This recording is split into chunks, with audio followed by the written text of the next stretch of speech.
வணக்கம் நண்பர்களே. சிட்ரா motivation YouTube channel சார்பாக உங்களை அன்புடன் அழைக்கிறோம். இன்றைக்கி நம்ம என்ன பார்க்க போகிறோம் அப்படின்னா, வாழ்க்கையில் ஒரு குறிக்கோள், தவறுகளுக்கு முற்றுப்புள்ளி. இதை பற்றி நம்ம பார்க்கலாமா? வாங்க. வாழ்க்கையில் ஒரு குறிக்கோள் இருப்பது தவறுகளை தவிர்ப்பதற்கும் கவனத்துடன் செயல்படுத்துவதற்கும் உதவும். ஒரு குறிக்கோள் இருந்தால் மாணவர்கள் படிப்பில் கவனம் செலுத்துவது போல தேவையற்ற விஷயங்களில் ஆர்வம் குறையும். குறிக்கோளுடன் உழைக்கும் போது மற்ற விஷயங்களை பற்றிய சிந்தனை குறையும். கவனத்தை மேம்படுத்துதல். நன்றாக கவனித்து பார்த்தால் ஏதேனும் ஒரு குறிக்கோளுடன் தங்கள் செயல்களை செய்பவர்கள் மற்ற விஷயங்களில் கவனம் செலுத்துவதை விரும்ப மாட்டார்கள். உதாரணமாக, பள்ளியில் முதல் மதிப்பெண் வாங்க வேண்டும் என்ற குறிக்கோளுடன் படிக்கும் மாணவன் வீடியோ கேம் விளையாட ஆர்வம் காட்ட மாட்டான். வயலில் நல்ல மகசூல் எடுக்க வேண்டும் என்ற குறிக்கோளுடன் உழைக்கும் விவசாயி பசியை மறந்திருப்பார். இதற்கு ஒரு கதையுடன் அருமையான ஒரு விளக்கத்தை தரலாம். ஒரு பள்ளியில் படிக்கும் மாணவர்கள் பள்ளிக்கு செல்லும் வழியில் ஒரு ஆசிரமம் இருந்தது. அந்த ஆசிரமத்தில் பழுத்து தொங்கும் பல வகையான பல மரங்களுடன் இருந்தன.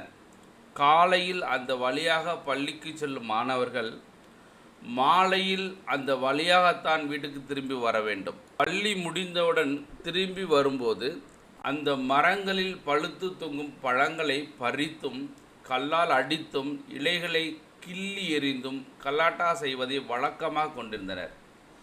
இதை தினமும் கவனித்து வந்த சாமியாருக்கு ஒரு சந்தேகம் வந்துவிட்டது. இதே மாணவர்கள் காலையில் பள்ளிக்கு செல்லும்போது எந்த கலாட்டாவும் குறும்புத்தனமும் செய்வதில்லை. ஆனால் பள்ளியிலிருந்து திரும்பி வரும்போது மட்டும் ஏன் இப்படி நடந்து கொள்கிறார்கள், என்ன காரணம் என்று அவர்களிடம் கேட்கலாம் என்ற முடிவு செய்து அந்த மாணவர்களிடமே இதை பற்றி கேட்டார் அந்த சாமியார்.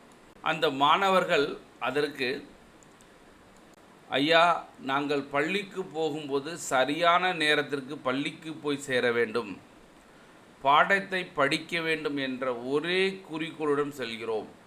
ஆகையால் வேறு எந்த எண்ணமும் எங்களுக்கு தோன்றுவதில்லை. ஆனால் திரும்பி வரும்போது எந்த குறிக்கோளுடனும் நாங்கள் வருவதில்லை. அதனால் இது போன்ற கலாட்டாவும் குறும்புத்தனமும் செய்யும் எண்ணம் எங்களுக்கு தோன்றுகிறது என்றனர் அந்த மாணவர்கள். அந்த மாணவர்கள் கூறியதை கேட்டு ஆசிரமத்தை நோக்கி சென்ற சாமியாருக்கு சுவாமி விவேகானந்தர் சொன்ன கருத்து ஒன்று நினைவுக்கு வந்தது. இந்த சுவாமி விவேகானந்தர் என்ன சொன்னார் அப்படின்னா, குறிக்கோளுடன் மனிதன் வாழ வேண்டும்.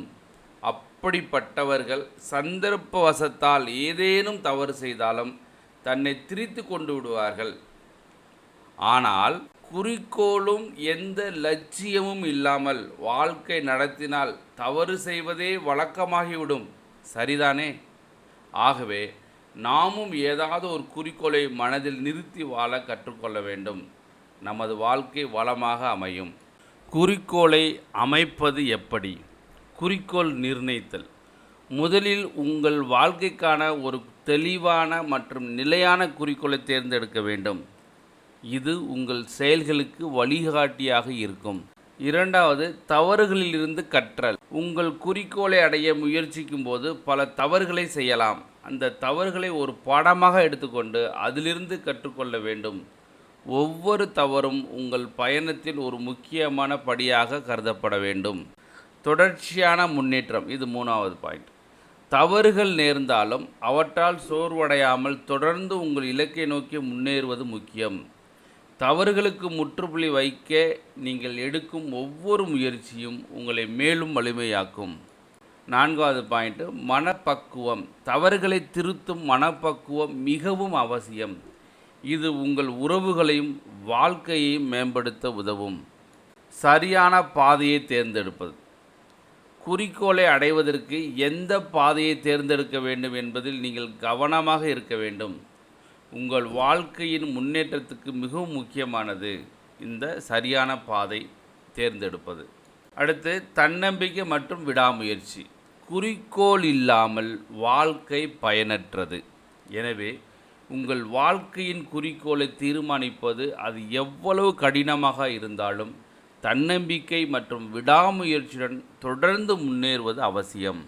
வாழ்க்கையில் குறிக்கோள் மற்றும் தவறுகளை திருத்துதல் இரண்டும் ஒன்றோடொன்று இணைந்தவை. குறிக்கோள் இருந்தால் தவறுகள் நேர்ந்தால் அவற்றிலிருந்து கற்றுக்கொண்டு முன்னேறுவது எளிதாகிறது.